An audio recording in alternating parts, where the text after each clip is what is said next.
Selamat malam Ibu Nurhayati Siregar.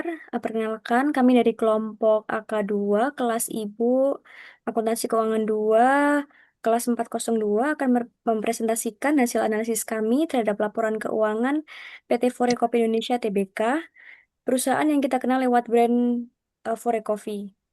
Judul presentasi kami adalah identifikasi, klasifikasi, dan analisis laporan keuangan. Jadi nanti kita akan bedah bagaimana kewajiban, ekuitas, sampai kinerja keuangan perusahaan ini disajikan sesuai standar akuntansi yang berlaku.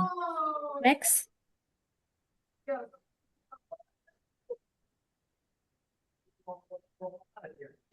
Sebelum masuk ke materi, izinkan kami memperkenalkan diri.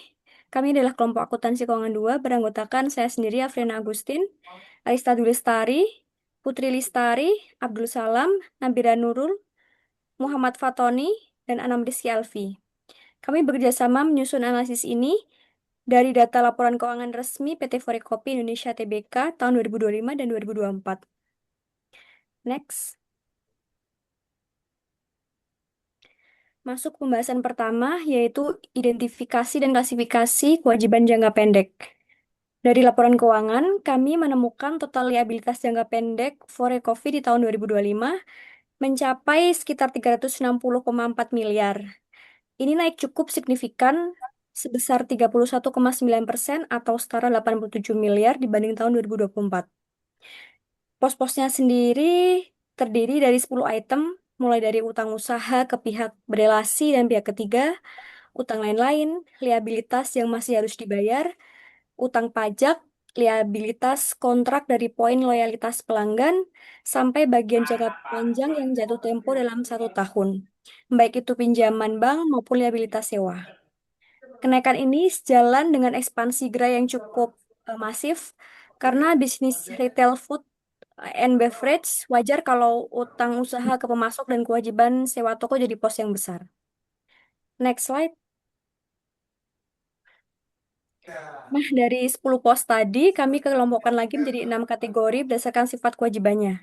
Pertama, kewajiban usaha atau trade payable sekitar 131,5 miliar. Ini utang ke pemasok bahan baku dengan termin kredit 14 sampai 45 hari. Kedua, kewajiban non usaha sekitar 28,3 miliar untuk pembelian aset tetap dan promosi. Ketiga, akrual sekitar 44,5 miliar, mencakup kompensasi karyawan dan provisi restorasi. Dan keempat, kewajiban perpajakan 34,2 miliar. Kelima, liabilitas kontrak dari poin loyalitas sekitar 11,3 miliar.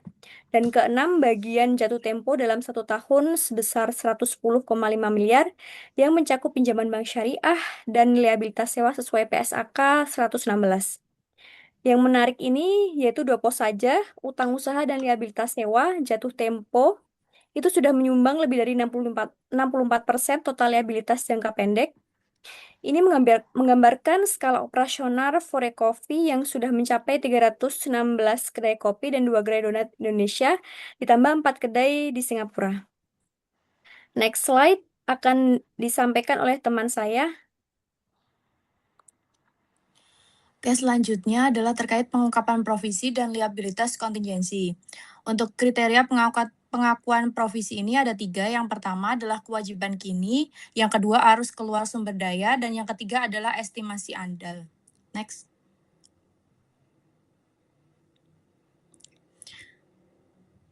Pada laporan keuangan tersebut, perusahaan terbukti mengungkapkan dan mengandalkan provisi sesuai dengan kriteria. Yang pertama, provisi yang diakui adalah estimasi imbalan kerja sebesar 11,65 miliar. Estimasi imbalan kerja ini diakui berdasarkan kewajiban hukum Undang-Undang Ketenagakerjaan untuk imbalan pasca kerja atau pesangon. Besarnya estimasi imbalan kerja ini diukur dengan aktuaria metode Project Unit Credit. Yang kedua adalah restorasi kedai sebesar 3,79 M. Untuk kewajiban ini merupakan kewajiban kontraktual untuk mengembalikan kondisi 316 lebih kedai sewa ke keadaan semula saat sewa berakhir. Untuk restorasi kedai ini, nilainya akan dikapitalisasi ke nilai aset hak guna dan diukur berdasarkan dengan nilai kini. Next. Selanjutnya adalah terkait liabilitas kontingensi. Untuk pos kontingensi tersendiri ini, perusahaan tidak mengungkapkan pos kontingensi tersendiri dengan nominal spesifik seperti tuntutan hukum atau gugatan yang belum pasti. Namun, pada catatan laporan keuangan pada poin 11 terdapat pengakuan terkait status SKPKB dan SP2DK pajak.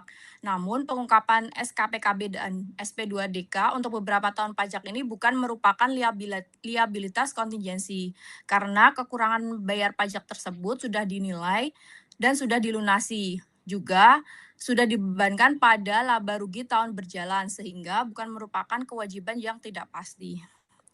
Untuk selanjutnya, Selanjutnya, yaitu identifikasi dan klasifikasi liabilitas jangka panjang. Pada bagian ini, saya akan membahas struktur dan klasifikasi liabilitas jangka panjang PT Fore Indonesia berdasarkan laporan keuangan tahun 2024 dan 2025. Berdasarkan data yang ditampilkan, total liabilitas jangka panjang pada tahun 2025 tercatat sebesar 119,20 miliar, meningkat dibandingkan tahun 2024 yang sebesar 114,31 miliar. Dengan demikian, terjadi kenaikan sekitar 4,89 miliar atau 4,28%. Liabilitas jangka panjang perusahaan terdiri dari tiga komponen, yaitu pinjaman bank jangka panjang, liabilitas sewa, dan estimasi liabilitas imbalan kerja. Selanjutnya, komposisi liabilitas jangka panjang tahun 2025. Selanjutnya, pada saat ini dapat dilihat komposisi liabilitas jangka panjang perusahaan pada tahun 2025. Dari diagram yang ditampilkan, terlihat bahwa liabilitas sewa merupakan komponen terbesar yaitu sebesar 85,75% atau sekitar 102,21 miliar. Kemudian, estimasi liabilitas imbalan kerja menyumbang sekitar 9,78% atau sebesar 11,66 miliar. Sedangkan pinjaman bank jangka panjang hanya menyumbang sekitar 4,47% atau sebesar 5,34 miliar dari total liabilitas jangka panjang. Next. Ini ada rincian perbandingan pos liabilitas. Pada saat ini tampilkan perbandingan masing-masing pos liabilitas jangka panjang antara tahun 2024 dan tahun 2025. Yang pertama adalah pinjaman bank jangka panjang. Nilainya turun dari sekitar 16,19 miliar menjadi 5,34 miliar atau turun sebesar 67,05%. Penurunan ini menunjukkan bahwa perusahaan berhasil mengurangi kewajiban pinjaman bank melalui pembayaran atau pelunasan sebagian utangnya. Yang kedua adalah liabilitas sewa. Nilai liabilitas sewa meningkat dari 91,10 miliar menjadi 102,21 miliar atau naik sekitar 12,20%. Kenaikan ini menunjukkan adanya tambahan kontrak sewa yang digunakan untuk mendukung kegiatan operasional perusahaan. Dan yang ketiga adalah estimasi liabilitas imbalan kerja. Nilainya meningkat dari 7,03 miliar menjadi 11,66 miliar atau naik sekitar 65,91%. Kenaikan ini merupakan yang paling besar secara persentase dibandingkan dengan pos lainnya. Secara keseluruhan, meskipun pinjaman bank berhasil ditekan, peningkatan liabilitas sewa dan imbalan kerja menyebabkan total liabilitas jangka panjang tetap meningkat sebesar 4,28%. Selanjutnya, ini ada penjelasan tentang liabilitas jangka panjang. Untuk pinjaman bank, perusahaan menggunakan skema pembiayaan syariah musyarakah. Penurunan saldo pinjaman menunjukkan adanya pembayaran angsuran secara aktif dan upaya perusahaan mengurangi ketergantungan terhadap pendanaan berbunga dari bank. Untuk liabilitas sewa, kenaikan sebesar 12,20% sejalan dengan ekspansi bisnis perusahaan. Forekopi terus menambah jumlah gerai dan memperluas operasionalnya, sehingga kebutuhan terhadap lokasi usaha yang disewa juga meningkat. Untuk estimasi liabilitas imbalan kerja meningkat karena jumlah karyawan bertambah dari sekitar 290 orang pada tahun 2024 menjadi 334 orang pada tahun 2025. Kewajiban ini dihitung menggunakan metode aktuaria untuk menjamin hak manfaat pasca kerja karyawan. Kesimpulannya, PT Forekopi Indonesia Tbk berhasil menurunkan pinjaman bank secara signifikan, namun strategi ekspansi usaha dan pertumbuhan jumlah karyawan menyebabkan liabilitas sewa dan imbalan kerja meningkat, sehingga total liabilitas jangka panjang perusahaan tetap mengalami kenaikan. Selanjutnya akan diteruskan teman saya.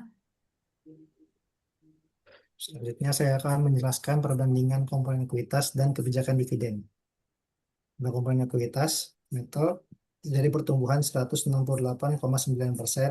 atau naik dari tahun 2024 253 juta menjadi 680 juta pada tahun 2025. Sehingga total ekuitas neto 680 miliar, lonjakan agio saham naik 750% atau menjadi 233 miliar, dan penurunan defisit laba 89,2 miliar. Next slide. Struktur saham, preferen, dan treasury. Saham preferen. Satu kelas saham, grup Fore hanya memiliki satu jenis saham, yaitu saham biasa. Sejak November 2024, saham seri A dan seri B telah secara resmi digabungkan menjadi satu seri tunggal. Nilai nominal tunggal sebesar Rp70 per lembar saham, dan jumlah saham tercatat sebanyak 8.918.359.270 lembar saham beredar pada tahun 2025.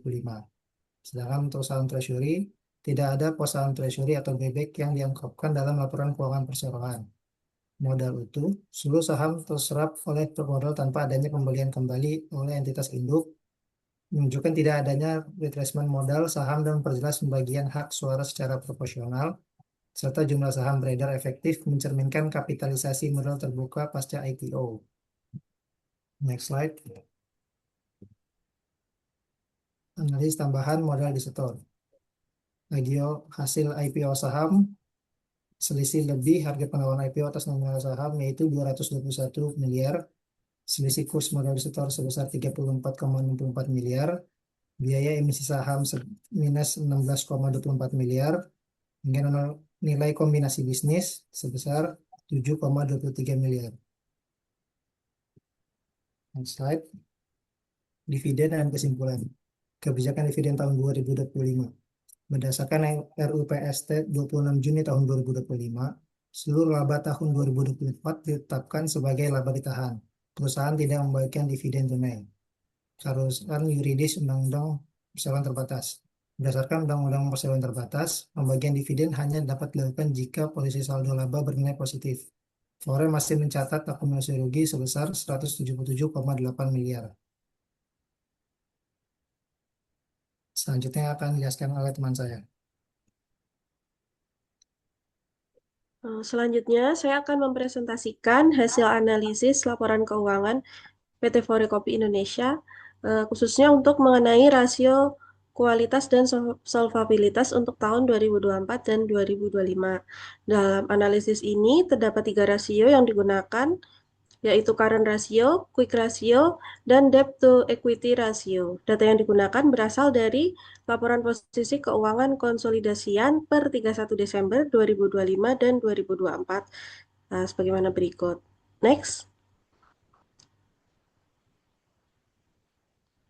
Yang pertama, ini ada current ratio atau rasio lancar. Rasio ini digunakan untuk mengukur kemampuan perusahaan memenuhi kewajiban jangka pendek menggunakan seluruh aset lancar yang dimiliki. Pada tahun 2024, current ratio PT Fore sebesar 0,60 kali, sedangkan tahun 2025 meningkat menjadi 1,35 kali. Artinya, terjadi peningkatan yang cukup signifikan. Jika pada 2024 rasionya berada di bawah 1 kali, maka aset lancarnya belum cukup menutup liabilitas jangka pendek. Maka pada tahun 2025 perusahaan sudah memiliki aset lancar yang cukup untuk menutup kewajiban jangka pendeknya. Bahkan di rasio tahun 2025 sudah memenuhi batas minimal covenant perbankan sebesar 1 kali. Next.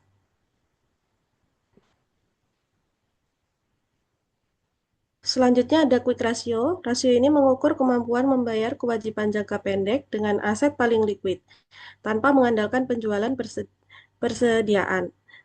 Quick ratio juga meningkat dari 0,29 kali pada tahun 2024 menjadi 0,97 pada 2025.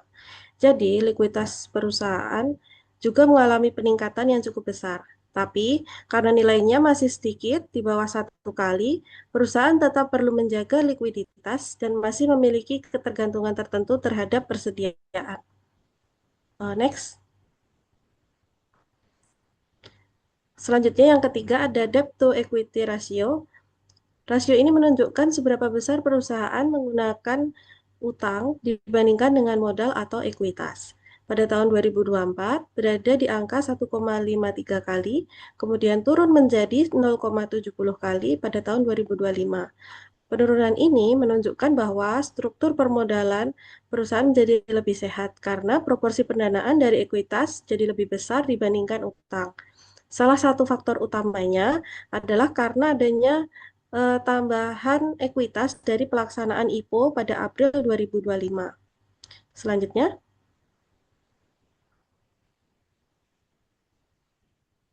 berikutnya di sini bisa dilihat bahwa current ratio dan juga quick ratio-nya meningkat, sedangkan DER-nya menurun. Jadi, kemampuan perusahaan dalam memenuhi kewajiban jangka pendek semakin baik dan struktur modalnya juga semakin lebih kuat. Next. Jadi, dapat disimpulkan bahwa kondisi keuangan PT Forekopi Indonesia pada tahun 2025 itu jauh lebih sehat dibandingkan tahun 2024. Hal ini bisa terlihat dari tadi current ratio, quick ratio yang meningkat, kemudian DER-nya menurun. Perbaikan tersebut terutama didorong oleh adanya tambahan ekuitas dari IPO pada tahun 2025. Selanjutnya akan dilanjutkan oleh teman saya. Oke, selanjutnya saya akan menjelaskan analisis laporan keuangan PT Forekopi Indonesia dengan membandingkan hasil rasio tahun berjalan, yaitu per 30 Juni 2026 dengan tahun 2025. Pertama, dari sisi kinerja operasional, perusahaan berhasil mencatatkan penjualan neto sebesar 1 triliun, meningkat signifikan dibandingkan periode tahun sebelumnya yaitu sebesar 662 miliar. Sejalan dengan pertumbuhan penjualan tersebut, laba bersih operasional juga naik menjadi 56 miliar. Selain itu, perusahaan menghasilkan arus kas positif sebesar 156,39 miliar yang menunjukkan kondisi bisnis yang sehat dan mampu menghasilkan kas secara berkelanjutan. Ekspansi bisnis juga terus berjalan. Hingga Juni 2026, perusahaan telah memiliki 363 kedai kopi dan 10 gerai donat di Indonesia, serta 4 kedai kopi di Singapura yang menunjukkan upaya perluasan pasar secara regional. Next slide. Dari posisi keuangan, total aset perusahaan mencapai 1,26 triliun dengan kas dan bank sebesar 263,96 miliar. Di sisi pasifa, total liabilitas tercatat 521,68 miliar, sementara ekuitas neto mencapai 737,69 miliar. Hal ini menunjukkan bahwa sebagian besar aset perusahaan didukung oleh modal sendiri yang terus tumbuh melalui laba operasional. Next slide. Evaluasi rasio likuiditas. Penurunan current ratio dari 1,35 kali menjadi 1,23 kali dan quick ratio dari 0,97 kali menjadi 0,84 kali menunjukkan bahwa tingkat likuiditas perusahaan mengalami pelemahan. Meskipun current ratio sebesar 1,23 kali masih menunjukkan bahwa aset lancar perusahaan lebih besar daripada kewajiban jangka pendek, quick ratio yang berada di bawah angka ideal 1 kali mengindikasikan bahwa kas dan piutang yang dimiliki perusahaan belum cukup untuk menutupi seluruh kewajiban jangka pendek tanpa menjual persediaan terlebih dahulu. Penurunan likuiditas ini dipengaruhi oleh beberapa faktor. Faktor utama berasal dari berkurangnya saldo kas dan bank. Penurunan kas tersebut terutama disebabkan oleh pengeluaran untuk investasi aset tetap dan pembayaran pokok liabilitas sewa. Kondisi ini menunjukkan bahwa perusahaan menggunakan kasnya untuk mendukung ekspansi usaha dan pembukaan gerai baru. Untuk evaluasi rasio solvabilitas, tingkat solvabilitas perusahaan masih dalam kondisi yang sangat baik dan stabil.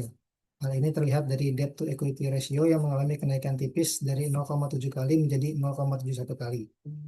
Rasio tersebut menunjukkan bahwa setiap Rp1 modal yang dimiliki perusahaan mampu menjamin 0,71 rupiah total kewajiban perusahaan. Di sisi lain, ekuitas perusahaan juga mengalami peningkatan yang kuat. Total ekuitas naik dari 590 miliar menjadi 737 miliar. Peningkatan ini terutama berasal dari laba bersih periode berjalan. Dengan adanya peningkatan ekuitas yang berasal dari hasil operasi perusahaan, kenaikan liabilitas dapat diimbangi sehingga debt to equity ratio tetap terjaga pada tingkat yang stabil. Next slide. Kesimpulan kinerja dan keterkaitan hasil rasio dengan pos-pos laporan keuangan lainnya. Berdasarkan hasil analisis rasio keuangan, bagaimana keterkaitan hasil rasio dengan pos-pos laporan keuangan lainnya. Dari sisi kewajiban, likuiditas perusahaan memang mengalami sedikit penurunan. Hal ini terlihat dari berkurangnya kas yang digunakan untuk investasi aset tetap baru dan pembayaran kewajiban sewa. Pada saat yang sama, kewajiban lancar juga meningkat karena adanya akumulasi biaya. Dari struktur modal, kondisi perusahaan justru menunjukkan perbaikan yang cukup signifikan. Meskipun debt to equity ratio hanya naik tipis dari 0,7 menjadi 0,1 kali, secara keseluruhan struktur pemodalan perusahaan menjadi lebih sehat dan kuat dengan alasan komposisi liabilitas perusahaan mengalami perubahan ke arah yang lebih baik, porsi utang terus berkurang karena perusahaan secara rutin melakukan pembayaran pinjaman. Yang kedua, posisi ekuitas perusahaan semakin kuat karena didukung oleh laba yang dihasilkan dari kegiatan usaha, berbeda dari periode sebelumnya yang masih mengandalkan sumber pendanaan eksternal seperti hasil konversi pinjaman dan dana IPO. Yang ketiga, perusahaan masih memiliki fleksibilitas keuangan yang baik. Selain memiliki kas dan bank yang besar, perusahaan juga memiliki fasilitas pinjaman dari PT Bank DBS yang belum digunakan. Berdasarkan kondisi tersebut, dapat disimpulkan bahwa meskipun likuiditas jangka pendek mengalami sedikit penurunan, kemampuan operasional perusahaan tetap kuat, kualitas struktur modal membaik, fleksibilitas likuiditas aman, serta memaksimalkan produktivitas aset. Dengan demikian, kondisi keuangan perusahaan secara keseluruhan masih berada pada tingkat yang aman dan terkendali. Untuk selanjutnya akan dijelaskan oleh teman saya.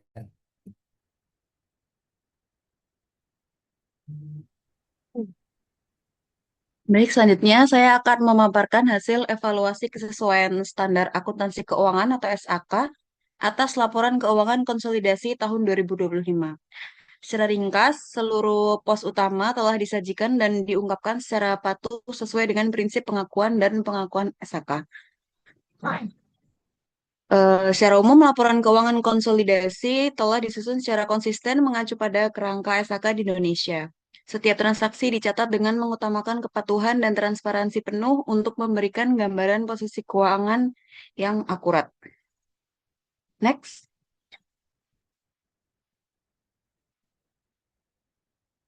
Sorry, belum ke yang tadi dulu.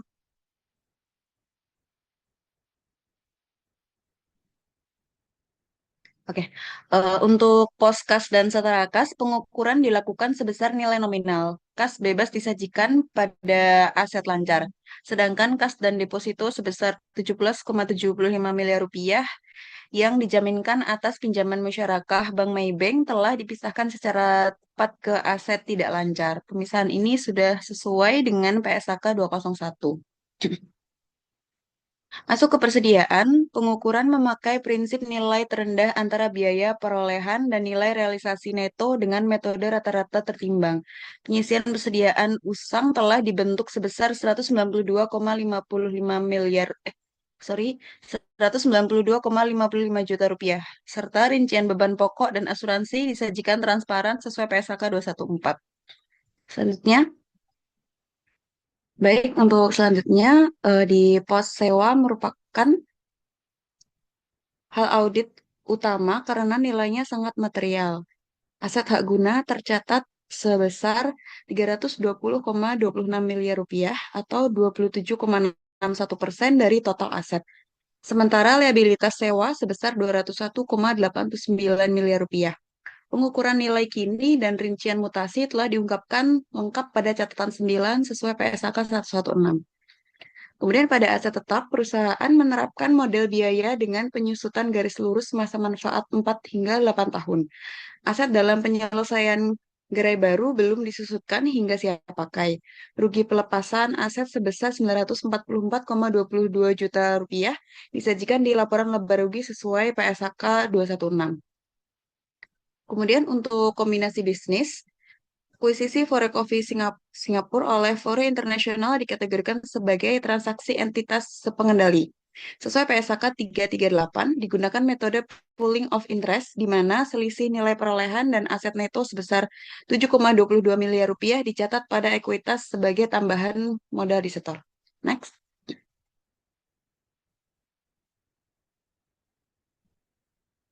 Pada April 2025, perusahaan menyelesaikan IPO dengan total dana sebesar 353,44 miliar rupiah.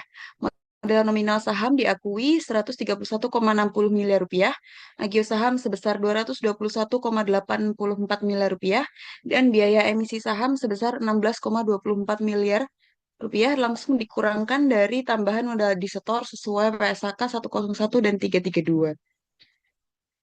Kemudian mengenai perpajakan, pajak pajak kini pajak ini PPh Badan tercatat sebesar 13,90 miliar rupiah hasil rekonsiliasi fiskal.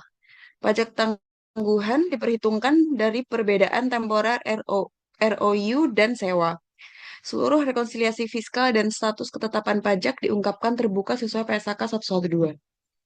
Untuk imbalan kerja, kewajiban pasca kerja dihitung oleh aktuaris independen dengan metode Projected Unit Credit.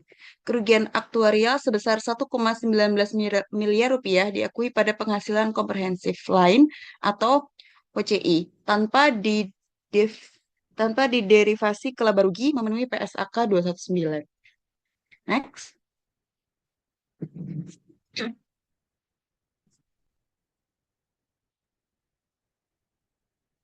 Oke, baik ini untuk imbalan kerja, kewajiban pasca kerja dihitung oleh aktuaris independen dengan metode Projected Unit Credit. Kerugian aktuarial sebesar 1,19 miliar diakui pada penghasilan komprehensif lain atau OCI tanpa diderivasi ke laba rugi memenuhi PSAK 219. Next. Kesimpulannya, baik dari aspek pengukuran hingga penyajian dan pengungkapan, laporan keuangan konsolidasi 2025 telah dinyatakan sesuai dan transparan berdasarkan seluruh standar SAK atau PSAK yang berlaku. Sesuai tabel yang ditampilkan.